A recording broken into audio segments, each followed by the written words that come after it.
So now we're going to continue with Unit 3 and talk about more of the effects of the human population when we talk about environmental health and toxicology.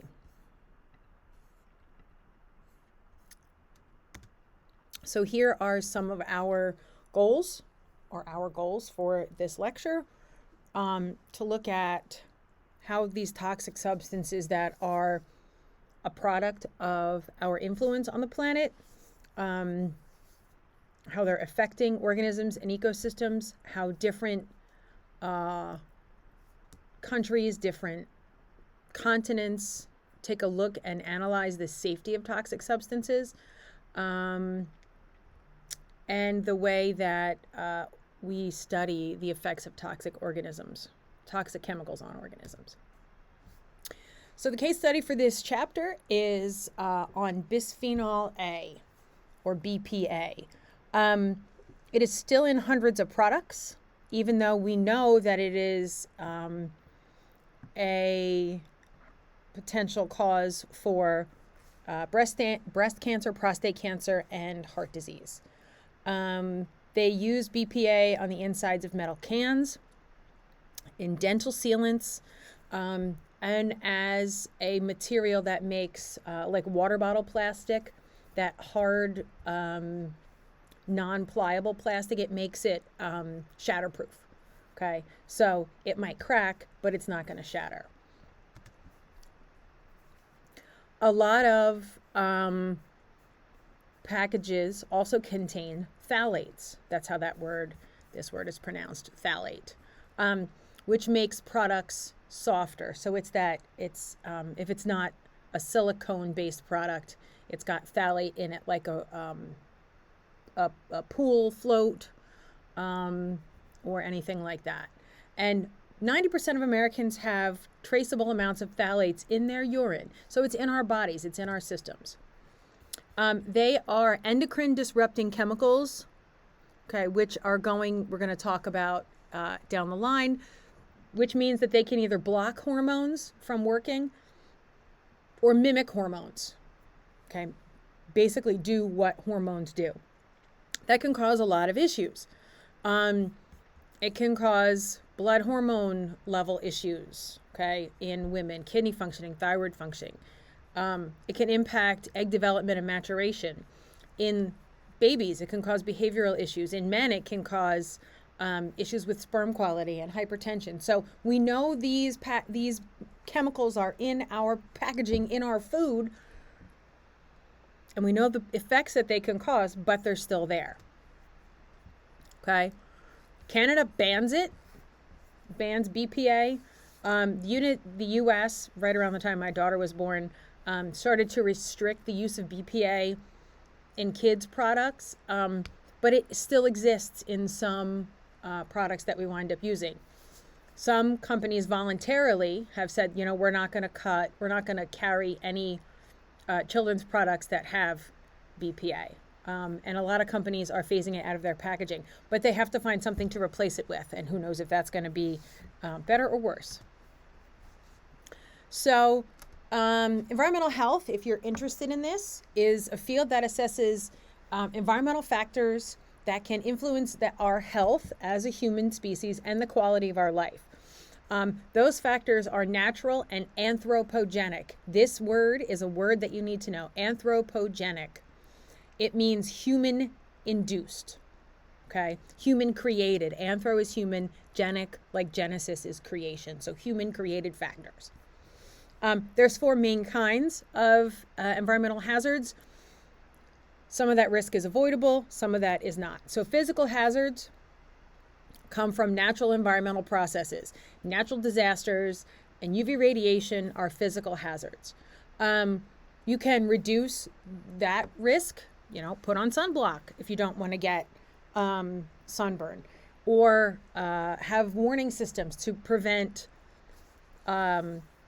loss of life and property in the event of a natural disaster, a tsunami warning system, tornado warning systems, that kind of thing. Chemical hazards are from synthetic chemicals, right? Pharmaceuticals, disinfectants, pesticides, but there are also natural chemicals like venom that are considered chemical hazards. Biological hazards come from interactions with other organisms like bacteria, viruses, insects, and parasites.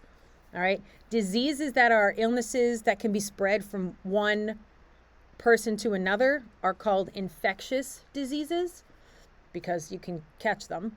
And typically the organisms that transfer those diseases to their hosts are called vectors. So malaria, dengue fever, Zika are all viruses. Those are infectious diseases that get transferred from person to person through vectors, in this case, mosquitoes. The fourth kind is a cultural hazard. Okay, a cultural hazard is a hazard that exists as the result of where we live, what we do, either, our for behavioral choices or our occupational choices, or our socioeconomic status, our status in the world.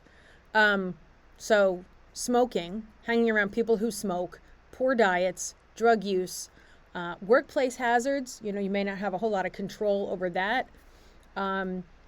But those are all examples of cultural hazards. So you could become a toxicologist, and a toxicologist studies the effects of poisonous substances on humans and other organisms. So toxicity is the degree of harm that's caused by a chemical substance that we call a toxicant. Okay, this is kind of important to understand. Any chemical has the potential to be a toxicant, depending on the dose, so how much you take, and the level of exposure, how often or how much you're exposed to, and then how often you're exposed to it. Okay, you could become an environmental toxicologist that looks at the connection between these anthropogenic, human-created chemicals, and the effects that they have on the human species. So if we look at infectious diseases and non-infectious diseases, most of the diseases that people die from, leading causes of death, are non-infectious diseases. Cardiovascular diseases, cancer, are the two big ones. Infectious diseases are next. Most of them are respiratory infections, more than twice as often. People die from respiratory diseases like the flu and pneumonia than any of these other diseases. Diarrheal diseases, tuberculosis, AIDS, malaria, and meningitis. So the vast majority of things that kill humanity are not infectious. It's the non-infectious things.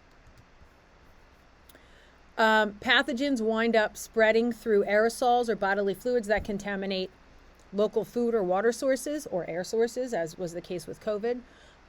Cholera ran rampant in London in the 1800s and early 1900s. So they had epidemics of cholera, and it was in the water supply. So people wound up getting really, really sick from cholera.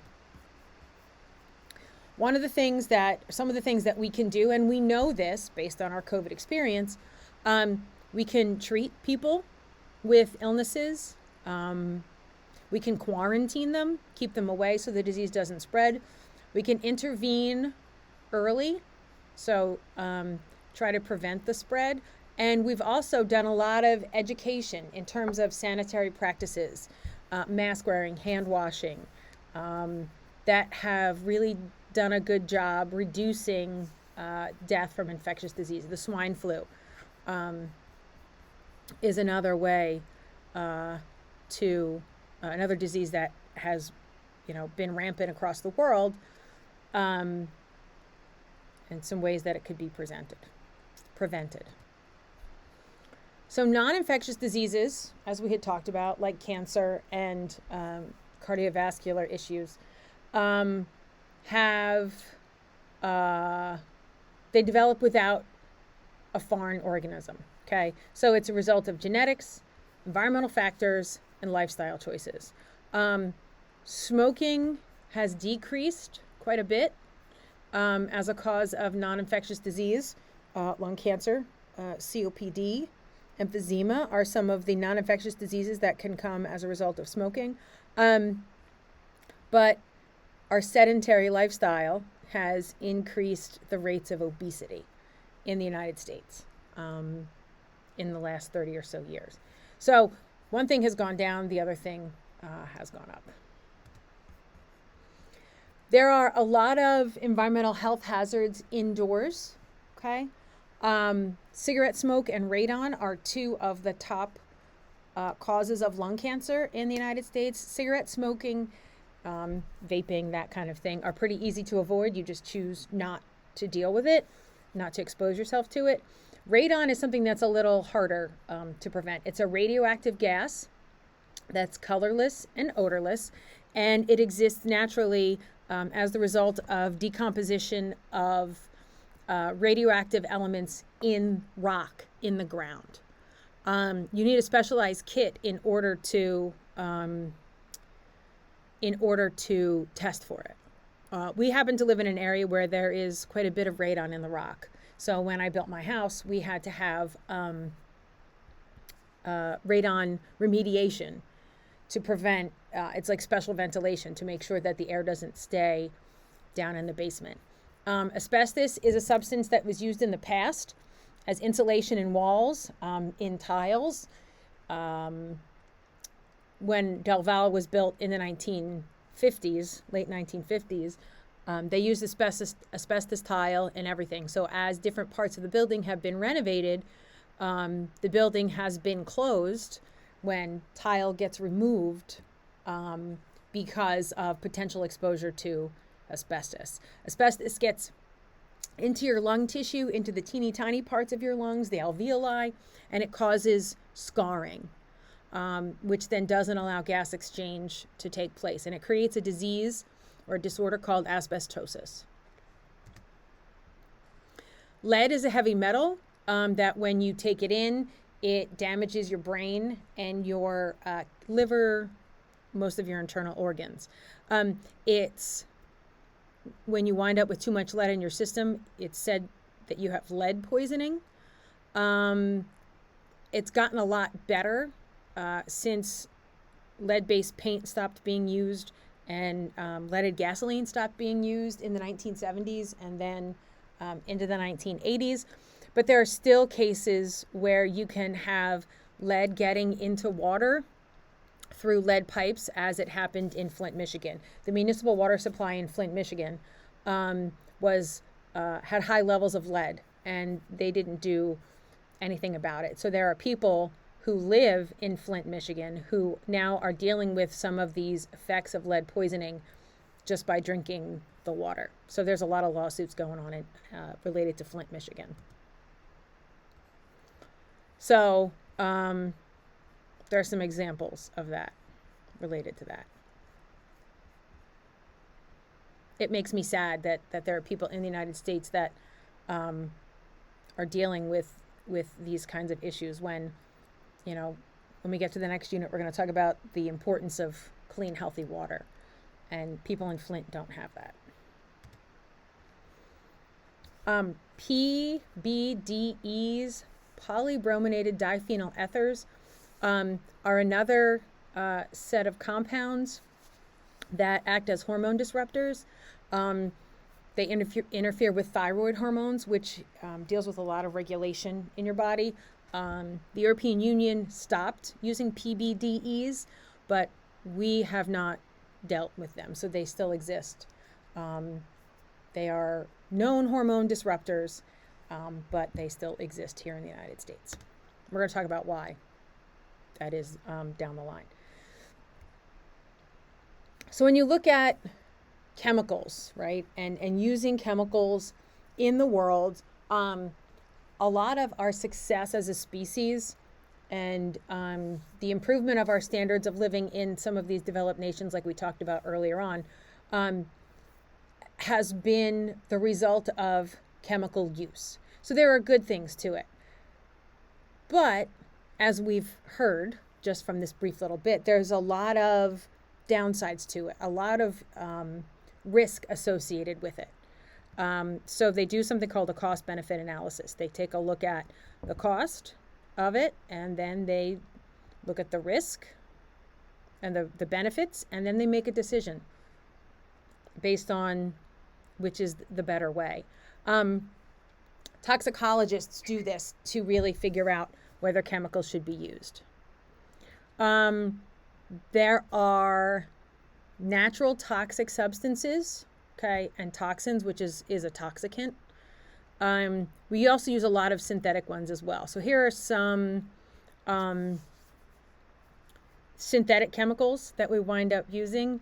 Just in human pharmaceuticals, there are over 3,300 chemicals that we wind up using. So we're definitely exposed to chemicals. Some of the synthetic chemicals that we wind up seeing commonly are pesticides, which is a general term to talk about materials that will kill weeds and insects. Herbicides kill weeds, insecticides kill insects. There's a Captain Obvious statement. Typically, you don't see concentrations that are high enough to harm people when they're exposed to it, unless they're the people that are directly applying these pesticides. But you do see a lot of contamination in aquatic life. So you see that in farming states where you have a lot of use of pesticides. So Midwest and the Great Plains, where you have issues with life in the water as a result of the use of these chemicals. Pre-1960s, okay, they sprayed a chemical known as DDT all over neighborhoods, public areas. I'm going to show you guys a video when we do the key points for this, to get rid of mosquitoes, to control mosquitoes. Turns out that these pesticides were really, really dangerous and deadly. Rachel Carson was an author. She's on my list of people I'd like to sit down and talk to. She published a book in 1962 called Silent Spring. I really recommend you reading it because it's very beautifully written, but really scientifically solid. She used some really good scientific studies and case histories to show that pesticides like DDT, dieldrin, aldrin, other really heavy-duty pesticides that they were using post-World War II were really harmful to people.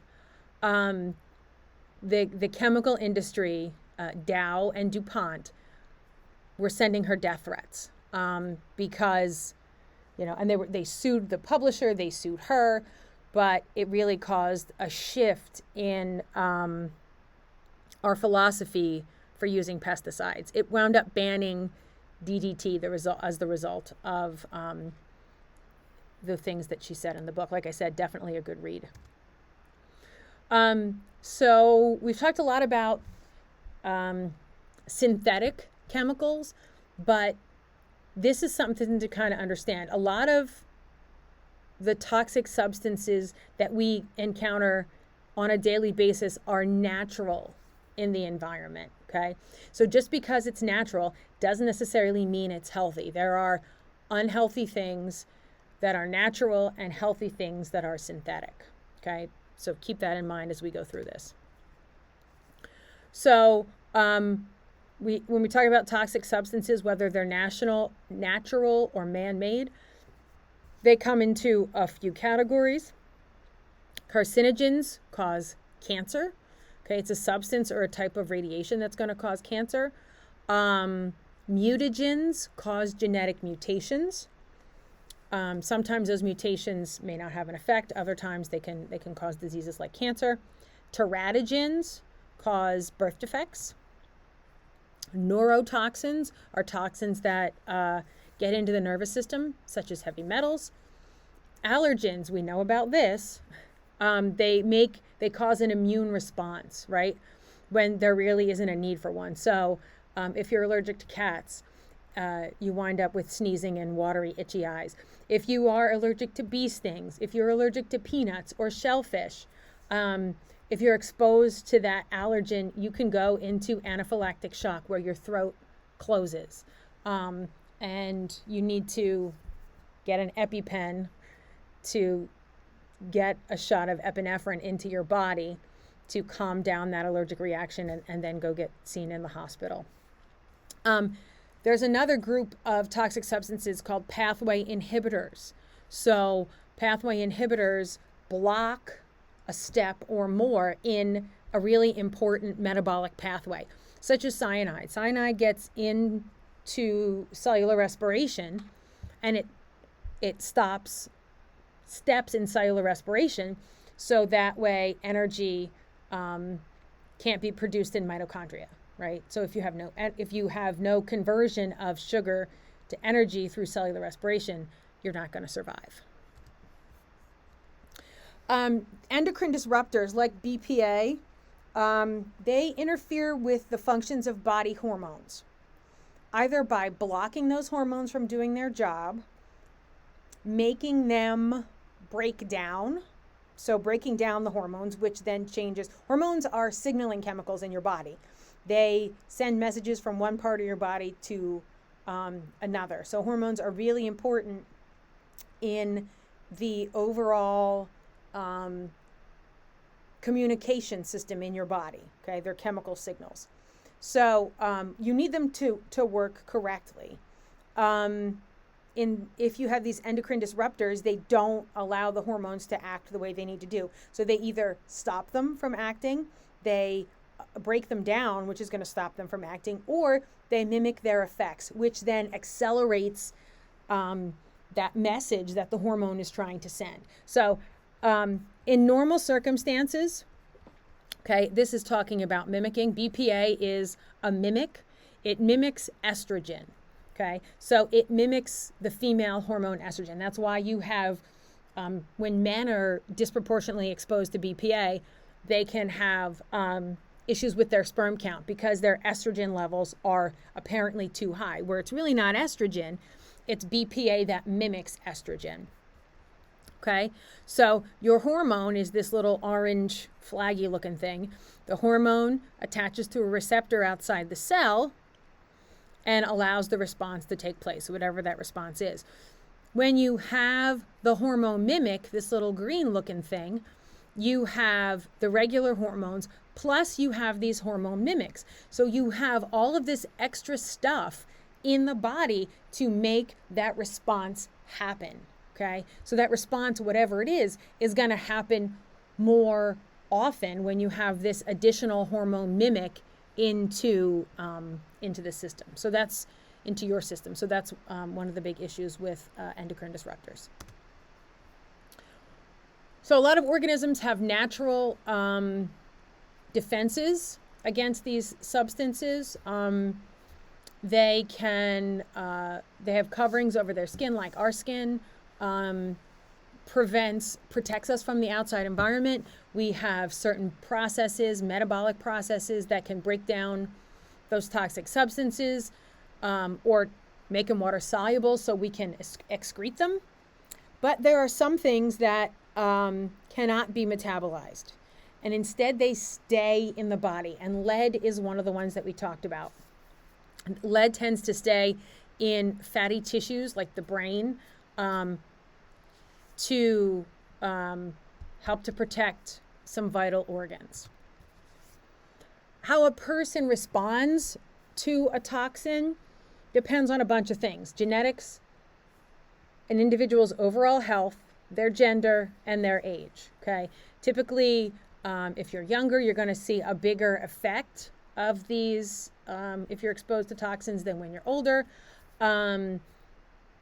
The healthier you are, the less likely you are to suffer from some of these effects. You may have a genetic predisposition to sensitivity to a given toxin, like a latex allergy. If there's a latex allergy in your family, you may have a chance of developing it, or these allergies, that kind of thing. The risk of a hazard also varies depending on how often you're exposed to a material versus how much you're exposed to a material. So if you are exposed to something acutely, a high exposure for a very short period of time, you're going to have a more extreme response. If you have if you're exposed to something in terms of a low amount for a longer period of time, that's called chronic exposure. You may not be as likely to have as severe a response as you would in the case of acute exposure.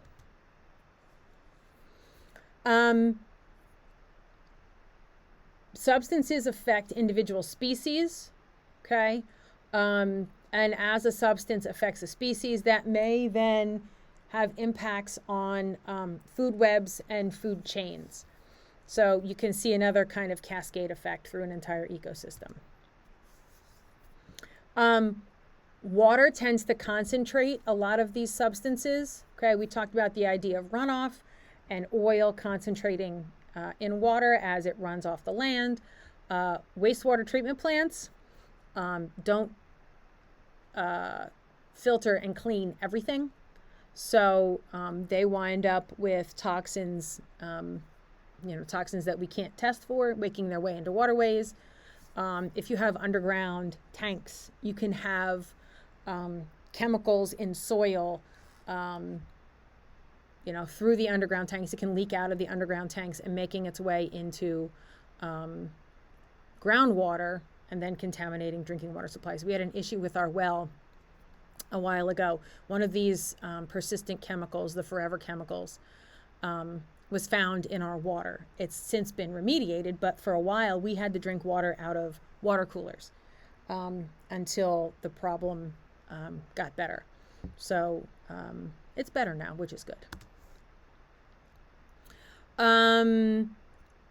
Certain chemicals are going to break down over time depending on the environment that they're in. If they break down, sometimes what they break down into is more dangerous or as dangerous as the original substance. So we kind of have to be careful with that too. Okay, huge big idea. Anything that is fat soluble is going to be stored in body tissue. And if organisms are exposed to this material often enough and at a high enough level, that material is going to bioaccumulate. Bioaccumulation means that the concentration of the substance in the animal's tissue is higher than that in the environment, right? So there's more of that toxin in the organism's body than there is in the surrounding environment. Well, this has an impact, right? Because we know about food chains and food webs. So if that material concentrates in an organism's tissue and it's higher than outside that organism, and organisms wind up eating each other, then that material is going to pass up the food chain, okay? And that's the idea of biomagnification, all right? So we talked about this before, right? When we looked at food chains. An osprey does not eat just one large fish. One large fish does not eat one small fish. One small fish does not eat one little bit, excuse me, one little bit of zooplankton, okay? It winds up, and one zooplankton does not take in one molecule of water. It takes a lot of water to help phytozooplankton, and a lot of zooplankton to feed small fish, and a lot of small fish to feed large fish, and a lot of large fish to feed an osprey. So in this case, this diagram is showing the fact that the chemical that they're using, the toxin that we're talking about here, is DDT. The amount of DDT in the water, 1, 2, 4, 6, 3 times 10 to the negative 6th parts per million. All right. So because zooplankton take in a lot of water, you lose orders of magnitude, okay, as you move up the food chain. So the amount of DDT in a small fish is orders of magnitude larger than the amount of DDT that's in the water. So that's the idea of biomagnification. You get greater and greater concentrations of the toxin as you move up the food chain. So I did the math. The amount of DDT in an osprey is over 8 million times the amount of DDT in the water. Okay? So what, Mrs. Grady? Like, how is that going to impact the osprey? It causes a huge issue. Okay? A huge, huge issue. So the bald eagle was one of them. DDT use in North America caused lots of birds of prey to decline from the 1950s through to the 1970s. Okay, when that happened, it impacted the osprey and the other birds of prey by making their eggshells really, really thin. When the eggshells were really thin, the parent birds would sit on their eggs, and then the eggs would crack, and then the babies wouldn't develop. So that's why you wound up with a lot of these birds, like the osprey and the bald eagle, being on the endangered species list. They've made a great recovery since DDT was banned in the 1970s, but that was why they were endangered in the first place. Toxicants can change how organisms interact, which will then impact ecosystem services. Remember, ecosystem services are things that naturally functioning environments do for us, okay? We have lost a lot of honeybees as a result of colony collapse disorder, which affects pollination. Much of the food we eat, much of the clothing we wear, much of the material that our world is made up of, if it's not plastic, is the result of pollination. Okay, we have pesticides and antifungal agents that are harming key components in the soil, bacteria, decomposers, detritivores, which then doesn't allow nutrient cycling to take place. So toxic substances are having an impact. So how do we study the effect of a hazard? We can look at wildlife toxicologists. They take a lot of data out in the field before they pull anything into the lab to do a controlled experiment. And we're just going to quickly take a look at a couple examples. So they looked at alligator blood samples to look at hormonal imbalances in alligators at various places. So that's one way that they do it. Tyrone Hayes kind of looked at the same kinds of issues with frogs, with their exposure to atrazine, which is one of the persistent organic compounds that we're going to talk about. So that's how they do it with animals. With humans, we tend to take a case history approach. So when we do the case history, we learn a little bit about disease and understand the spread of that disease to kind of figure out how it got to where it is. But we can't really do much about population level effects. It's more based on an individual. One thing we do that's better, and we've just come out of it, we do epidemiological studies. So it's large-scale comparisons among groups of people. COVID, I found out as a result of COVID that we have a county, Hunterdon County epidemiologist to talk about the spread, and she was really involved with the spread of COVID and contact tracing and all of that stuff. So you look in an epidemiological study, you look at people over longer periods of time and look at differences in rates of death, cancer, and other health problems based on exposure. They yield pretty good results, but they do take a long time to do, and they can't help you predict what's going to happen in the future. Okay? They don't really help us confirm that a hazard causes the effect, but it helps you to kind of see a little bit of pattern. So in order to connect to prove causation, we wind up having to do animal studies because we can't do studies like that on humans. It's not ethically possible. Not that there's, it's super ethically correct to do it with animals, but that's science. What scientists wind up doing, toxicologists, they do something called a dose response analysis. Okay? So they look at the toxicity of a substance and measure its effects on animals at different doses. So the dose is the amount of the material, the substance that the animal receives, and the response is the effect to that dose. Okay? So the toxic effect that the animal exhibits. So you can graph this and you get something called a dose response curve. The dose is on the x-axis and the response is on the y-axis. Okay? So here is what we call a linear dose response curve. As the dose goes up, the response goes up. Okay? There's a concept here that we have to talk about. It's called the LD50, or lethal dose 50. It's the amount of substance that's needed to kill half the population of study animals. Okay, so you find 50% the effect, the percentage of the test population that's affected by the dose. You pull it over to the dose response curve and you drop it down.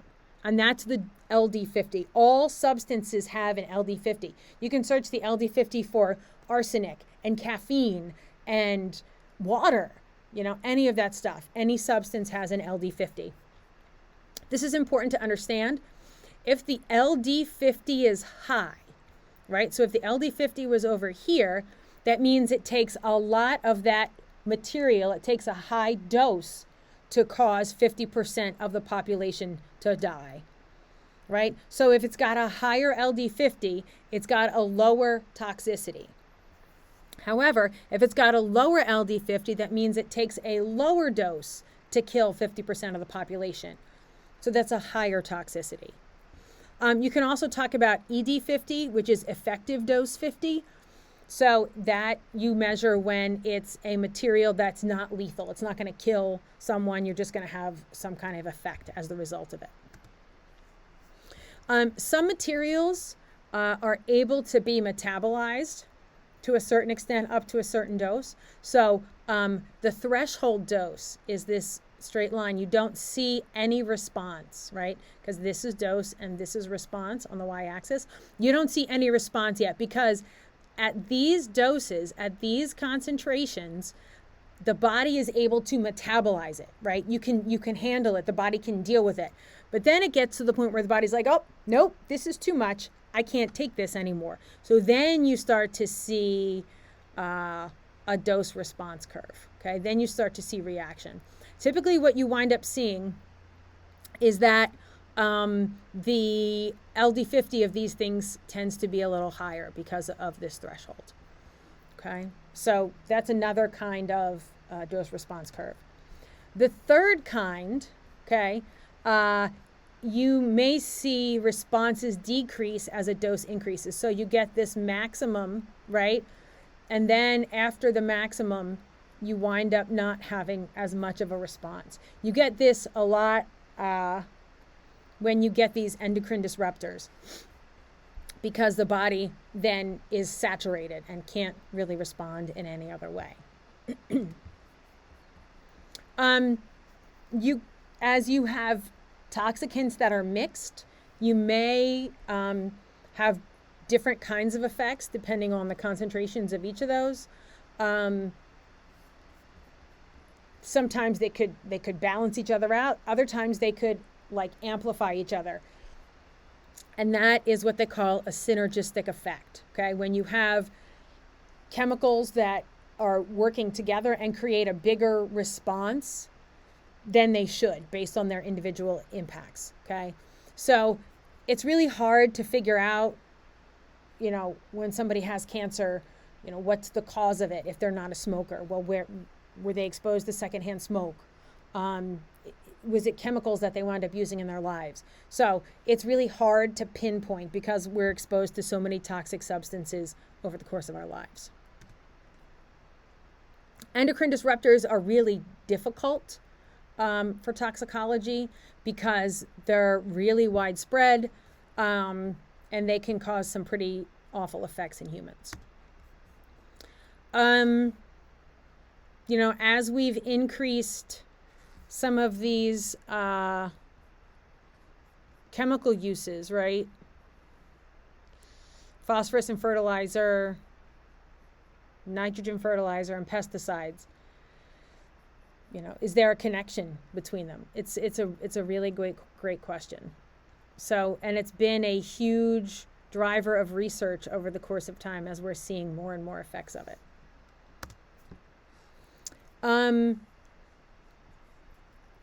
Just because you're exposed to an environmental health threat doesn't necessarily mean you're guaranteed to get the effects of that, okay? You're under a risk, right? So a risk is measured in terms of probability. What are the chances of you having this effect, okay? If there's a high probability, you're at risk. We do what we can to minimize our risk, but when we really think about it, some of the things that we're not as worried about, we probably should be worried about because there's a higher likelihood of that happening. Okay, so motor vehicle incidents. 1 in 103 people will wind up getting themselves in an auto accident. Okay, but yet we still drive. 1 in almost just over 188,000 people will be involved in a passenger airline incident. But lots of people are really afraid to fly. Whereas 1 in 6, we have a 1 in 6 chance of getting heart disease or a 1 in 7 chance of getting cancer. Okay, those odds, that risk is much higher, but we still wind up engaging in things that will increase our risk of heart disease and cancer. So we can quantify risk and compare risks through a concept of risk assessment. And this is how you assess risk. Does the substance have a toxic effect? You need to do lab experiments to perform, to create dose response curves. And then you have to take a look at the exposure of individuals and the entire population that you're talking about. So these are some ways that we handle risk management. Risk assessment and risk management will eventually wind up creating a policy. In the U.S., the Food and Drug Administration, the Environmental Protection Agency, and the Centers for Disease Control handle risk management, and then they create policy as the result of that. Okay. When you do that risk assessment, you compare costs and benefits, but as is the case in many cases, when you look at benefits, most of the benefits are financial and economic. So there's a financial benefit to it. But how does that compare to the health-related cost? There isn't. It's comparing apples and oranges, okay? So if we were to replace BPA, it would be more expensive for the production companies that use BPA to find that replacement, which then would wind up getting passed on to the customer. But they might survive longer and have less reproductive issues if they did replace BPA. So that's kind of what we're talking about. So there's 2 basic philosophical approaches to getting products to market. Okay, so the left-hand side, the green side, is the innocent until proven guilty approach, and the right-hand side is the precautionary principle approach. So innocent until, in either case, you have these 2 products that are coming to market. Okay, the second step is pre-market testing. In the innocent until proven guilty approach, there isn't a whole lot of pre-market testing that goes on. Most of the products that make it through the R&D process, research and development, make it to market. Okay, consumers start to use those products. and some produce harm. Okay? Some people get sick, some people die, some horrible things happen to harm human health. So then, when that starts to happen, they take a look at the products again. Okay, the public and government agencies and activist groups they demand the testing. So then the two products are brought back in and tested and tested and tested. Once they're tested, one is, in this case, is determined to not be safe, right? It's hazardous, it has too high of a risk, so then they recall it. You've heard about product recalls. And then the only thing that's safe stays on the market. That's the innocent until proven guilty approach. The precautionary principle approach starts in the same exact way. But before materials get to market, that rigorous testing happens before there are any human health issues. All right? So the rigorous testing happens. They test and test and test and do risk analysis and cost-benefit analysis and all that kind of stuff. And then they decide, this is the one that can make it to market. This product that is too hazardous, is too dangerous, not worth the risk, okay, it's not going to make it to market. It comes to market, there's minimal impact on human health. There's limited testing that's required after it's been out for a little while, and the same product stays on the market, okay? So we end in the same place, okay? We take two paths to get there. One is rigorous testing before it gets to market. The next is rigorous testing after it gets to market when there's an issue. Okay? So innocent until proven guilty assumes that all substances are harmless unless they're shown to be harmful. Precautionary principle is the other way. It assumes everything is harmful until we have evidence to prove that things are harmless. Okay? So the innocent until proven guilty approach, gets things to market faster, but it could put dangerous substances into wider use. Okay, precautionary principle allows things to be tested more rigorously before they're released, but it slows progress, technological and economic advancement. This shouldn't really be a surprise. In the United States, we follow innocent until proven guilty. Things are fast-tracked to market across the board. The FDA, the EPA, and OSHA are the agencies that track those health issues that will then demand that more rigorous testing. The European nations and most of the rest of the world follows the precautionary principle. And that kind of makes sense when you think about philosophies in the United States versus philosophies in much of the rest of the world.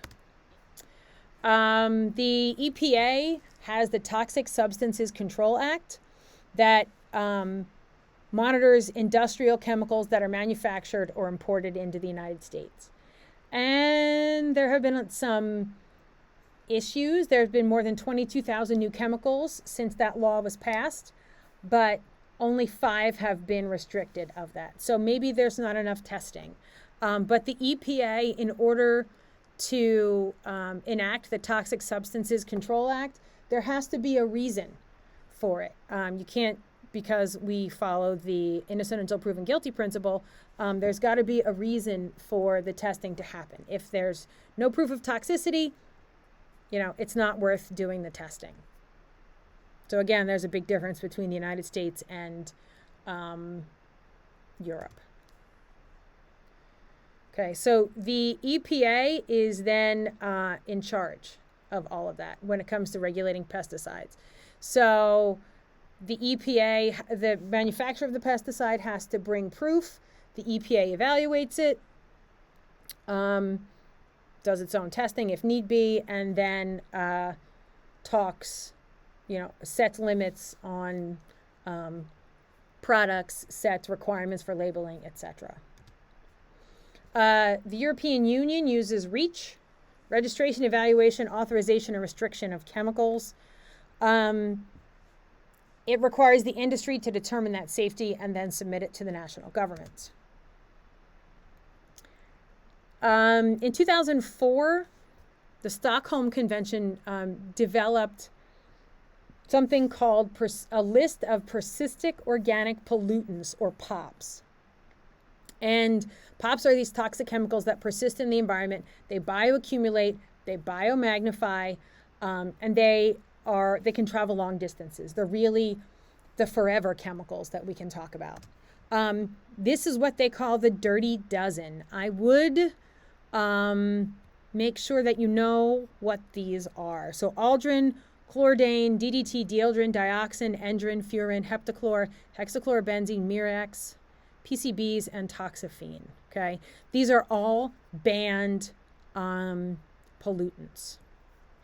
Okay, so I would put a star next to this so you know.